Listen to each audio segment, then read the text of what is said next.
ఇక్కడ location board తొందరగా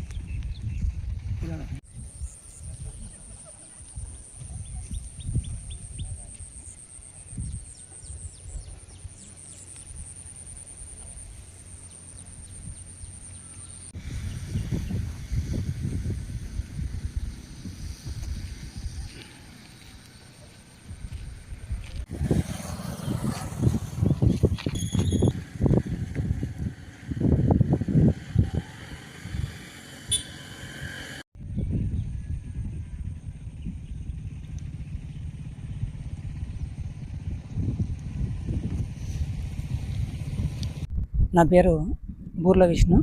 నేను శివన్పల్లి గ్రామ నివాసిని. నా పేరు బూర్ల విష్ణు. నేను శివన్పల్లి గ్రామ నా పేరు బూర్ల విష్ణు. నేను శివన్పల్లి గ్రామ నివాసిని. నా పేరు బూర్ల విష్ణు. నేను శివన్పల్లి గ్రామ నివాసిని, సన్నకారు రైతును కూడా. నాకు సర్వే నెంబర్ 45లో వ్యవసాయ భూమి ఉంది. అలాగే మా పక్క పైన ప్రభుత్వ భూమి 46 సర్వే నెంబర్లో కూడా ప్రభుత్వ భూమి ఉంది. ఇట్టి ప్రభుత్వ భూమిని 45 సర్వే నెంబర్లోని కొంతమంది వ్యక్తులు 2019లో ప్రభుత్వ భూమి అయిన సర్వే నెంబర్ 46 కలుపుకొని కూడా 45 సర్వే నెంబర్ వేసి రిజిస్ట్రేషన్ చేయడం జరిగింది. బూర్ల శంకర్ అనే వ్యక్తి 2019 సంవత్సరంలో మాంకారి విజయ్ కుమార్, కోటి భిక్షపతి గారులకు ప్రభుత్వ భూములను కలుపుకొని రిజిస్ట్రేషన్ చేయడం జరిగింది, అమ్మడం జరిగింది 28 గుంటలు. ఇట్టి అమ్మిన యొక్క ప్రభుత్వ భూమి యొక్క కబ్జా విషయంపై నేను అప్పటి జిల్లా కలెక్టర్ గారులకు ప్రజావాణి ద్వారా ఫిర్యాదు చేయడం జరిగింది. అయినప్పటికీ కూడా నాకు అప్పుడు పలుమార్లు కలిసినా కూడా నాకు న్యాయం జరగలేదు. గౌరవ ముఖ్యమంత్రి రేవంత్ రెడ్డి గారు ప్రవేశపెట్టిన ప్రజావాణి కార్యక్రమంలో నేను హైదరాబాద్ సచివాలయంలో, హైదరాబాద్ ప్రగతి భవన్లో నేను ఫిర్యాదు చేయడం జరిగింది 2020 సంవత్సరంలో. అట్టి ఫిర్యాదుపై స్పందించి గౌరవ ముఖ్యమంత్రి గారి కార్యాలయం జిల్లా కలెక్టర్ గారికి ఆదేశాలు జారీ చేయడం జరిగింది.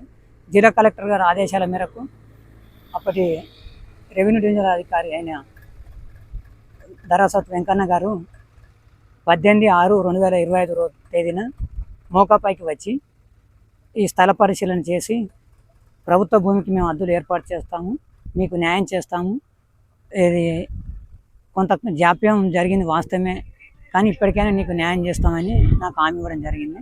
వారి హామీ మేరకు డిప్యూటీ ఇన్స్పెక్టర్ ఆఫ్ సర్వేయర్ గారు మరియు మండల్ సర్వేయర్ గారు 2 రోజులు కొలతలు వేసి తేదీ 20/6/2025 రోజున పంచనామా చేయడం జరిగింది.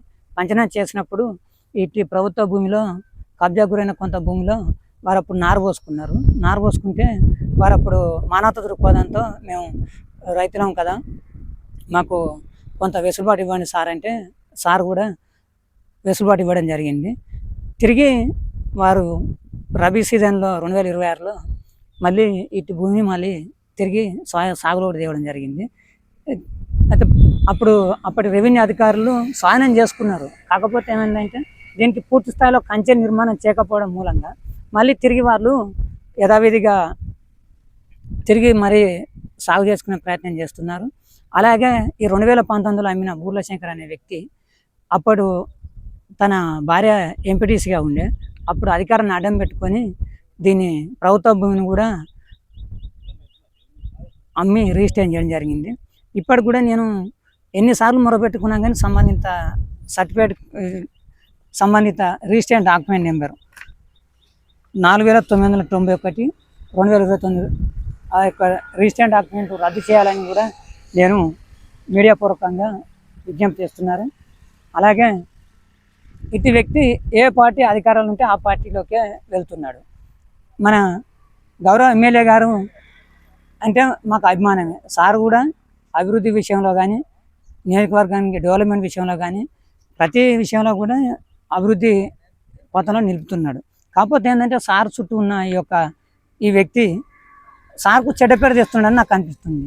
ఎందుకోసం అంటే మొన్నటి మున్సిపల్ ఎలక్షన్లో కూడా ఈ అభ్యర్థికి సార్ టికెట్ ఇచ్చారు. మరి ప్రజాస్వామ్యంలో ప్రజా తీర్పు మనం గౌరవించాల్సిందే. అటు అభ్యర్థి ఇది ఓడిపోవడం కూడా జరిగింది.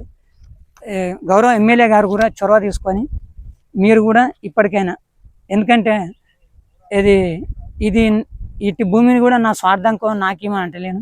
రెవెన్యూ అధికారులు కూడా మరి మేము దీన్ని కబ్జాలు చేసుకొని మేము వదిలిపెడతామంటే పక్కపన్న నాకు కూడా ఉంది. మరి ఆ వెసులుబాటు ఇస్తారంటే చెప్పండి, మరి నేను కూడా నేను కబ్జా చేసుకుంటా. ఇప్పటికైనా స్పందించే అధికారులు న్యాయం చేసి దీన్ని శాశ్వతంగా కంచె ఏర్పాటు చేయాలని గౌరవ కలెక్టర్ గారికి తేదీ 25/5/2026 రోజున నేను ఫిర్యాదు చేయడం జరిగింది. దానికి సంబంధిత అధికారులకు కూడా ఆదేశాలు జారీ చేయడం జరిగింది.